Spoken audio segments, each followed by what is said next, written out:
And away we go. Alright, so let's see. Before getting into the news, group chat stuff. Because we're bored and we need something to juggle our minds. Not that it's a good thing, but it's not so bad either. Anyway, let's see what me and the lads in the group chat have sent that has caught our eye for some reason. So I saw this website where AI can rent you to do tasks for them. That's what I said in the response to that link to RentAHuman, the website where AI can rent you to do tasks for them. This is actually a thing. Yeah, I can't believe this, man. I mean, I'll give it. I'm actually curious. I'll try this out for myself after this recording. Otherwise, I'm just whatever, you know? Now, that does now challenge the question, will AI replace us? Now, it does come to a point, how can AI replace us in every aspect if it's now a website where AI is asking us to do tasks for them? I don't know, man. That's something to think about. Whilst AI is capable of doing tasks more efficiently than most of us can, that's not to say that AI can't do everything. Especially since, like what I just sent in the group chat, there is a website. And it is real. You can look this up yourself. Go on any browser, type in RentAHuman.ai, and you can put yourself up for any artificial intelligence to pay you to do whatever tasks that apparently AI can't do themselves. So, in some aspect, this is actually some good reassurance. It's not going to fix everything in today's world. At least there is assurance that no matter how advanced artificial intelligence would get, and if they get there, it turns out there are gaps that artificial intelligence can't do themselves, which would require a human to do instead. So I'll just leave it at that. Eric Taylor sent something in the chat as well, just a few hours ago. It's a Twitter X post by Dr. Malouf at Real Malouf. The caption of that Twitter X post reads, Islamic scholar in Paris is now very angry because French women don't cover up and dress immodestly. He urges women to obey the Islamic dress code, and if not, they don't have the right to be respected. Eric then responded to that post saying, if this is actually what this guy looks like, this is the product of first cousin marriage. And I'm just looking at the picture of the guy on that Twitter X post. Now, I'm not saying he's ugly. There is some features about him that makes him unique to many people, even people of his own ethnicity and nationality. I'll leave it at that. But Eric is just so the response Eric put in is just regarding the appearance of the man that is pictured in that Twitter X post. He's not talking about women dressing immodestly and not covering up, and they should not be respected if they do those things. This is going to be a hot take. Whilst women are capable to decide for themselves how they want to look and what they want to dress themselves in, that is okay. A lot of women are capable of doing that for themselves. They don't need a man to do it for them. If there are women going to dress and present themselves in any setting, there are aspects to really consider, irregardless of what women want to present themselves, what clothes they want to wear, which is okay, which is all right for them to just allow them to decide for themselves what they want to wear. If there are clothes that goes into the territory of nudity and anything explicit, in my opinion, not saying it's not to say that this should be done. This is my opinion. No, I'd argue against that. I'd argue against wearing any pieces of clothing where women, and even men actually, not just women, men as well, are seen in the nude and they present themselves so indecently. That's my opinion. If that is what people want to wear, I'm not going to argue any further. They chose to wear that. They're going to continue with the night, go to events, wearing what they chose to wear. What I would say to those people wearing clothes that challenge any levels of modesty or or yeah, anyone that for anyone that chooses to wear something that challenges the levels of modesty, don't be surprised if either people give you strange, disgusted looks, or if there are people that going to go towards you and do something to you that you don't feel comfortable with. I'm not saying people should do that. No one should ever do that under any circumstance. All I'm saying is, anyone that choose to wear clothes where whatever part of the skin is exposed openly, even wearing clothes where people would think you're working in some kind of pornographic video or recording pornographic contents, then there are going to be people that will give you those looks, either disgusted, lustful, and in some cases, they want to bang you. I don't know how, and I do not know why. There are some, not everyone, not there are some people like that. For some reason, there are people like that. No matter what people choose to wear, none of these things should ever happen to begin with. So that's all I have to say. So back to the Twitter X post in question about French women not covering up and dressing immodestly. I have my own opinions on that. Not everyone has to agree with it. If people want to wear clothes that they want to wear, they can do. Be cautious about people's reactions to your choices of wardrobe. That I will say. And if you get headline news stories about you, about what you chose to wear, that is also expected. Because it's a shock. No one no one thought you would ever make the choices that you make to wear such clothes that are so immodestly, or even people would be like, why? Why would you wear that? I don't like what you're wearing. And that is entirely their opinion. Everyone's entitled to their opinions, no matter how many people disagree with that statement or idea or choice. There are going to be reactions like that in this world. And if those people do not like what people are saying or reacting to what their wardrobe choices are, they shouldn't have chose that wardrobe choice to begin with. If you don't like the reactions coming from people about what choices of clothes you chose to wear, don't wear those clothes to begin with. That is all. I'll leave it at that. So Eric sent another Twitter X post by the same user, Dr. Malouf at Real Malouf. The caption reads, Islamic scholar explains that modern inventions are considered forbidden inventions, bid'ah, in Islam, because they didn't exist at Muhammad's time. No electricity, no cars, no planes.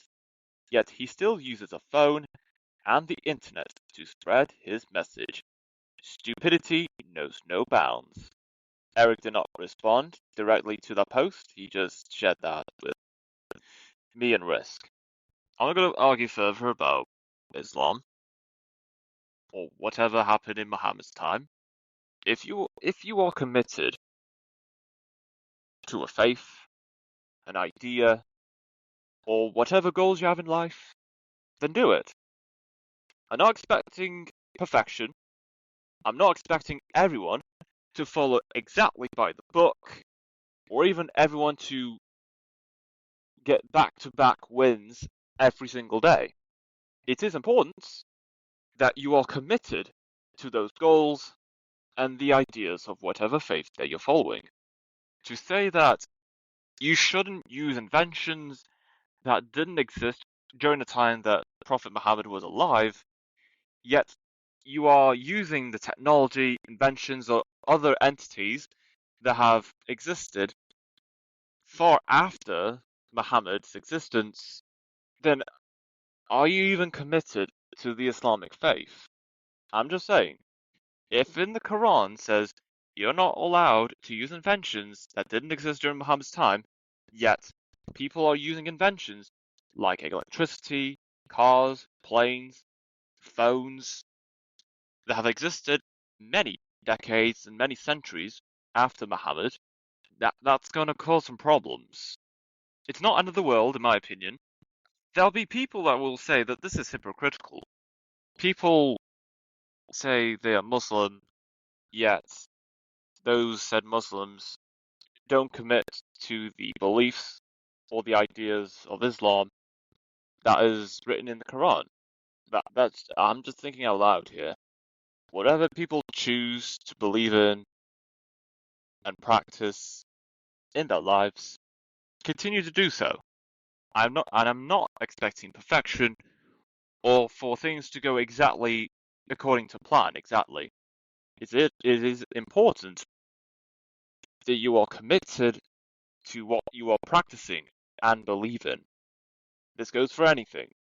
If you have a goal in life, like you want to reach a certain goal of press-ups, pull-ups, bench presses, any exercise with gym equipment, start with small chunks and then build over time until you eventually you reach that goal. Have some kind of consistency and plan to achieve your goal and gradually build up until you achieve said goal. That's all I want to say on that. This is in response to another Twitter X post, also shared by Eric, by the user damx at xdamx. The caption reads, "At Telegram is going to eat Discord alive. Telegram over Discord." And then the picture shows a design competition organized by Telegram to design something called Nodes, which, in the simplest I can put it, is an equivalent to Discord servers. And I'll get to why that is the case in a moment. Eric Taylor also shared another Twitter X post that is related to this subject by Ton Community at Ton Community with the caption reading, "Luckily for us, at Telegram is already working on Telegram nodes, which are Discord-like servers. They posted a competition in the official Telegram contest channel back in December 1st. It ended on December 15th, and the submissions were actually amazing. And I had looked at the few submissions for the Telegram nodes, and yeah, they're very good. I'll say that. Even even the submissions that have the lowest ratings, like in the negative numbers, I thought they're pretty good. Not the best in the world, but certainly better. Certainly at a higher aesthetic standard and level, if at all, than what Discord currently has. That I will say. And the reason why Eric shared these Twitter X posts a while back on another episode on a different podcast, Eric Taylor shared a couple of days ago that Discord was going to introduce biometric face scans for ID verification for full access next month to protect teen safety. And this affects everyone across the whole world. Doesn't matter which country you live in, you're going to be asked to provide a face scan or to verify using any of your government proof. And of course, Eric did say, "Boys, now what?" Eric has said many times before that he is against digital IDs, or just one of the two in any capacity, but certainly digital IDs he's certainly against.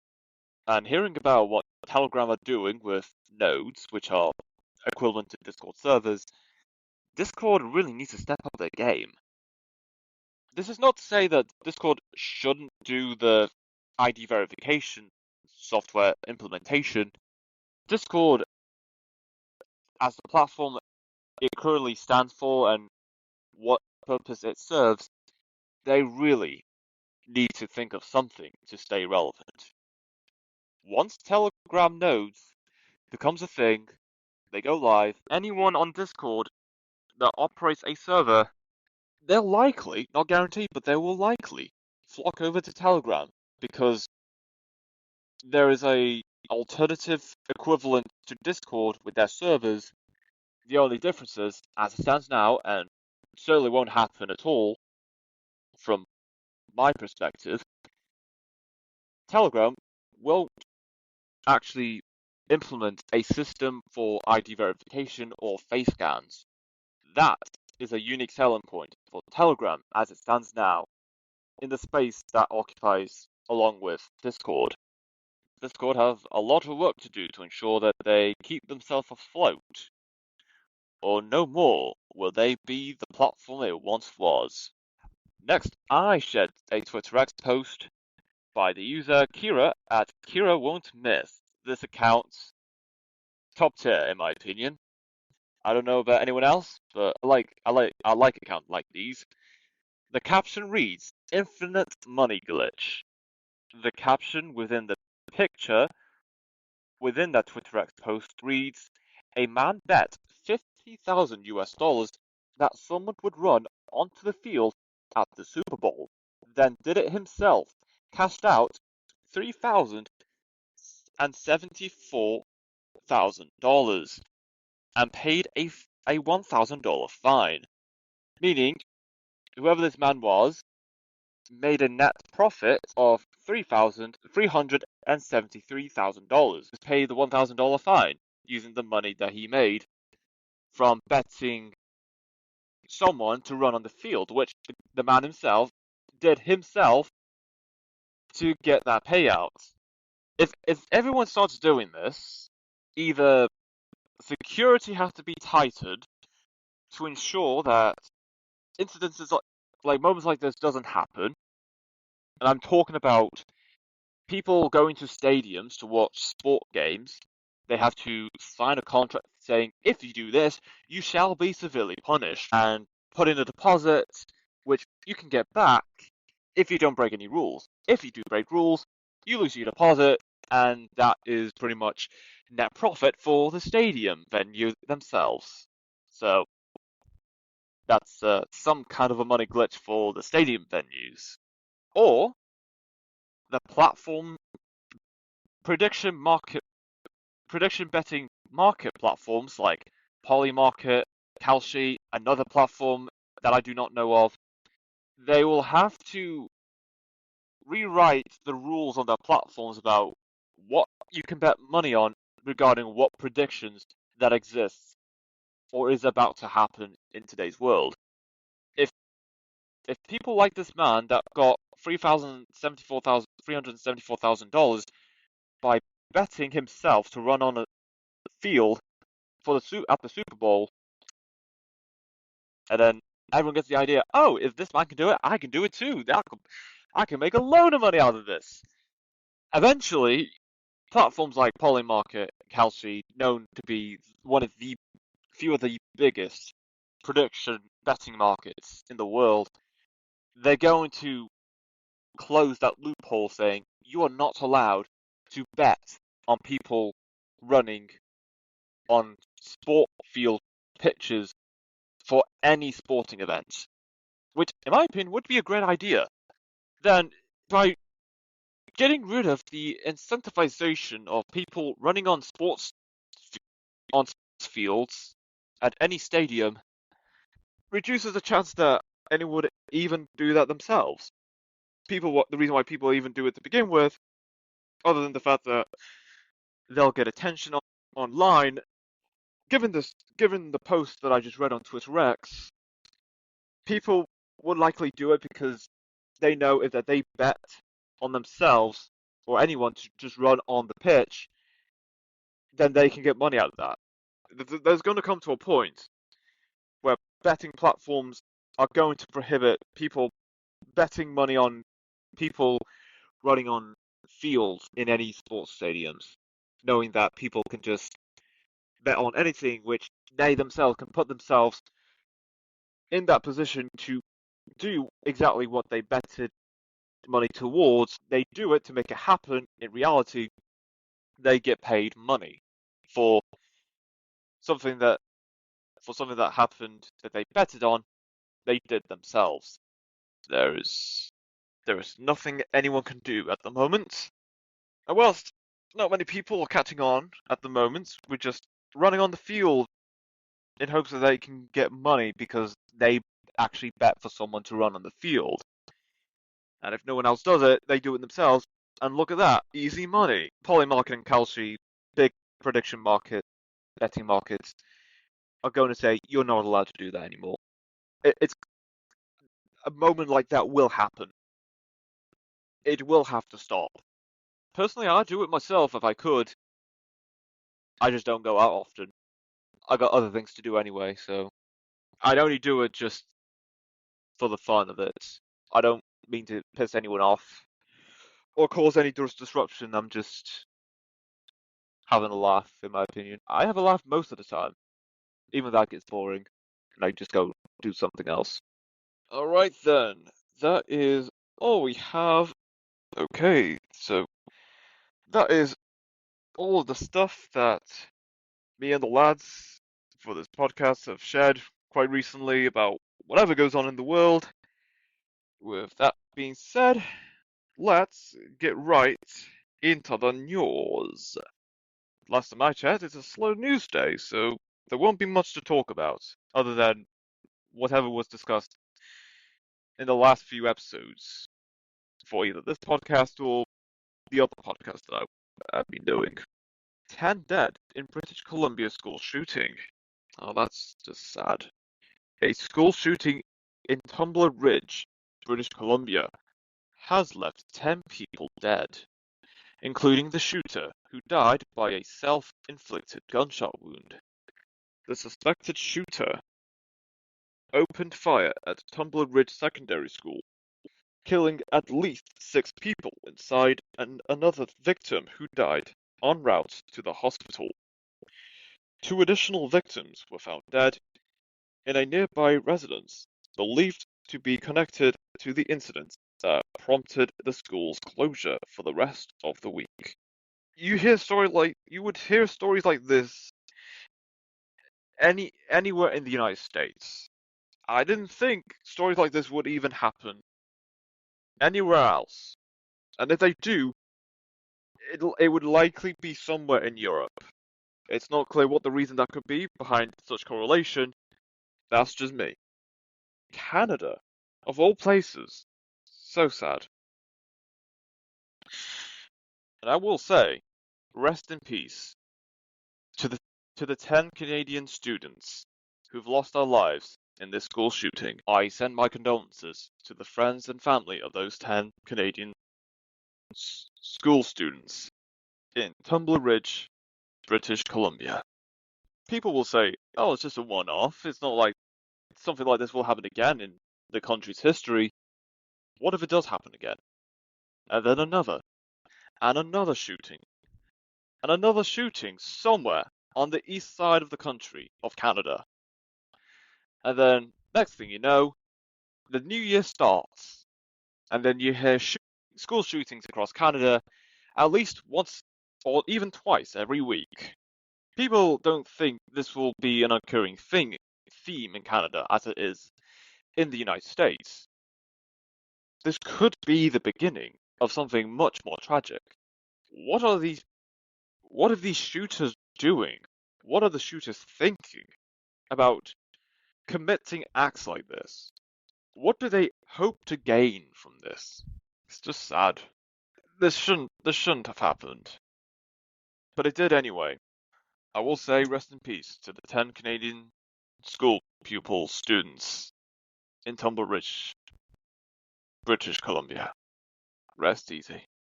NATO launches Arctic Sentry military effort as it seeks to move on from Greenland dispute. NATO signaled an imminent Arctic Sentry launch as defense ministers meet in Brussels with plans possibly announced later this week after a February 10th briefing, NATO officials said. Planning began last week after Davos talks between US President Donald Trump and NATO boss Mark Rutte eased strains linked to Greenland, Reuters sources said.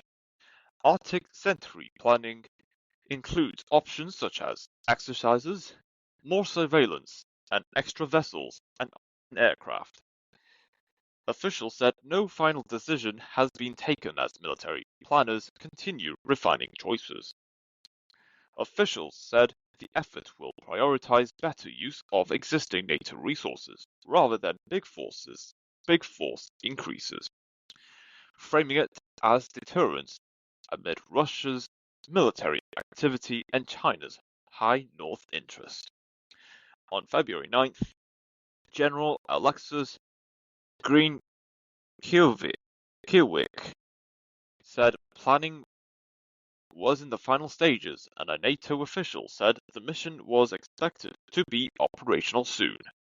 So, seems like Greenland is not such a hot topic anymore, and instead they're now saying we may not like you having taking over in Greenland in any way, fashion, or form. We have bigger problems like Russia and China just interfering with our day-to-day lives, or in any of our operations.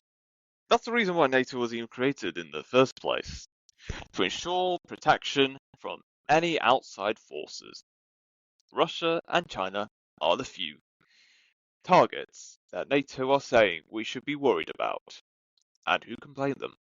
But what happened to those people who are saying that Greenland should be remained under the Kingdom of Denmark and not become a territory of the United States? Who knows? We can't be too sure, but don't be surprised because they're saving that card for later. Yes, they will save it for another time. Trump on repeal finding that greenhouse gases threaten health. Environmental Protection Agency officials said the agency is finalizing a rule that will rescind the 2009 endangerment finding after submitting it to the OMB earlier this year. The Trump administration has worked on the repeal for over a year, with Caroline Leavitt stating, This week at the White House, President Trump will be taking the most significant deregulatory actions in history to further unleash American energy dominance and drive down costs. The endangerment finding named 6 greenhouse gases including carbon dioxide and methane, and provided the legal basis for regulating them, while EPA says rescinding it would remove authority under Section A of the Clean Air Act, CAA, to set motor vehicle emission standards. Legal analysts warn the move is vulnerable to immediate court challenges that could reach the Supreme Court, as a federal court last month ruled the Department of Energy Advisory Group violated the law and environmental organizations plan to sue. The change could prompt states to craft their own rules, while automakers face tens of billions in costs, and the CBO found nearly $1 trillion of real estate is threatening seas. So, it's been a while that we talked about the environment and climate change, and bringing dominance in the energy sector, bringing down the costs. What does it mean for energy in the United States?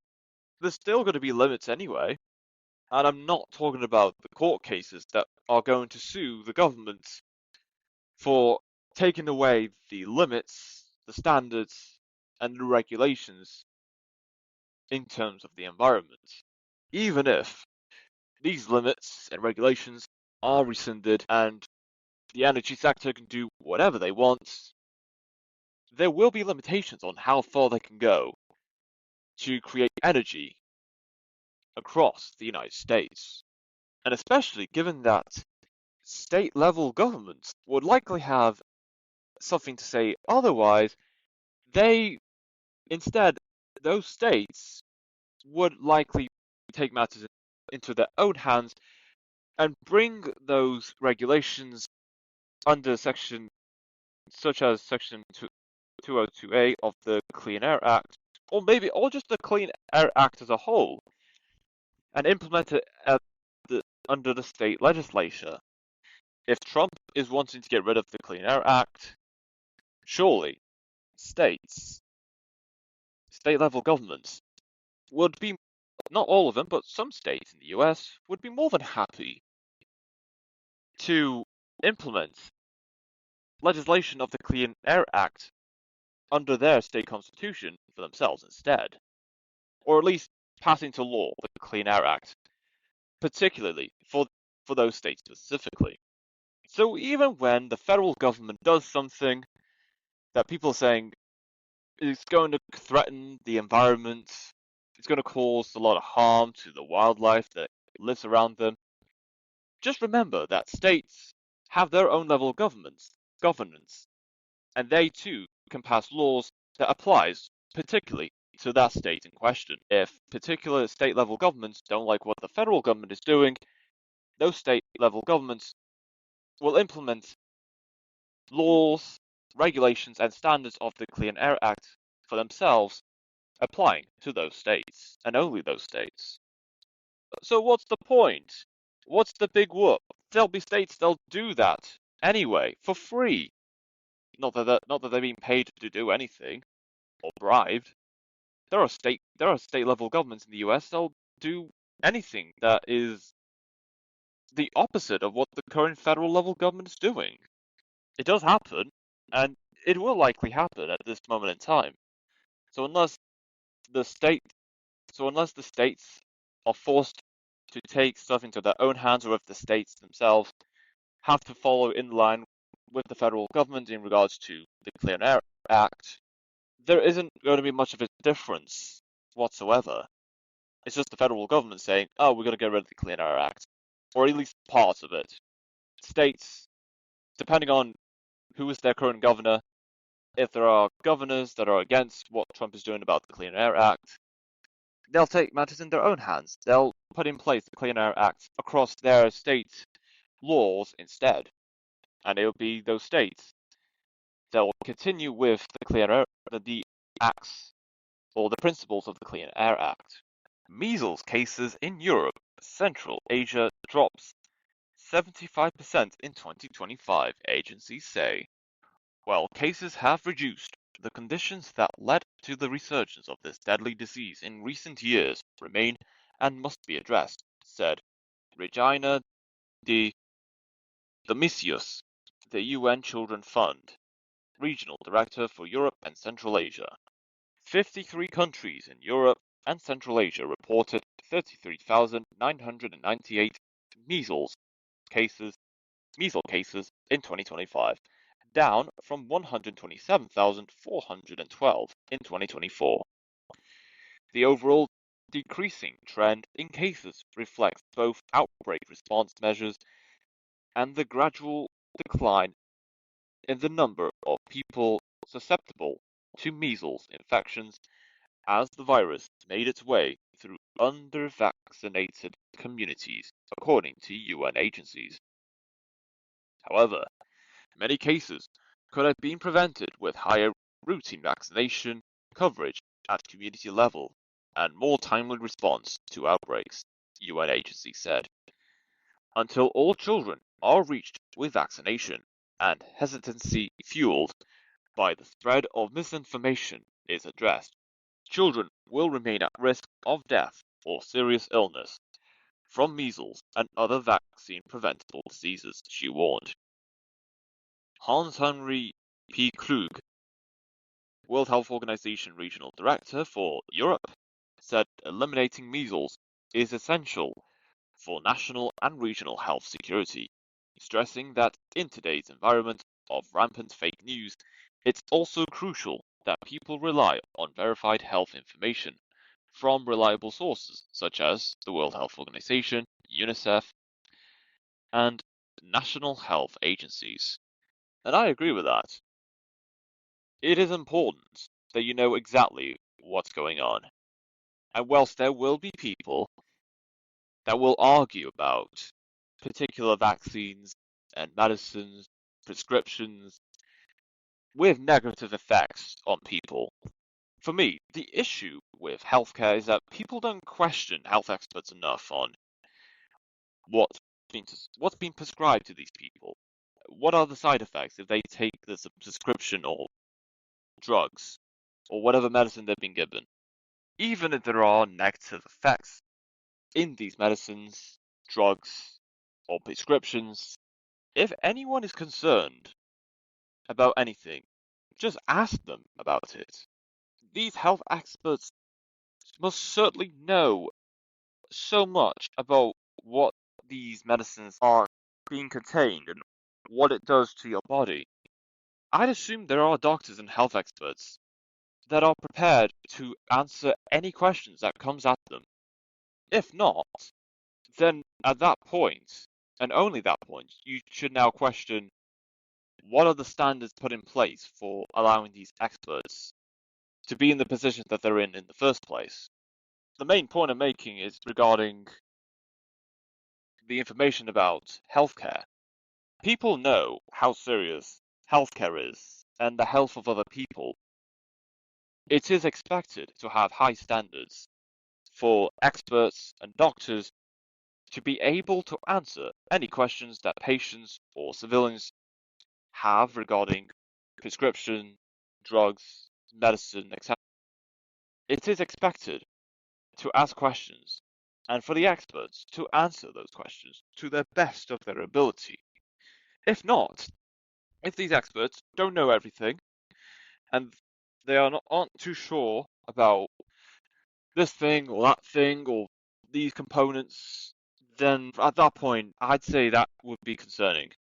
There shouldn't be there should never be such skepticism whatsoever. There should be trust and support no matter what. No one should be skeptical of anything, especially in health. People's lives are at stake, and to abuse that trust and reliance and support is not very good. It's not so good. That is all I have to say. Super Bowl averages 124.9 million viewers in US.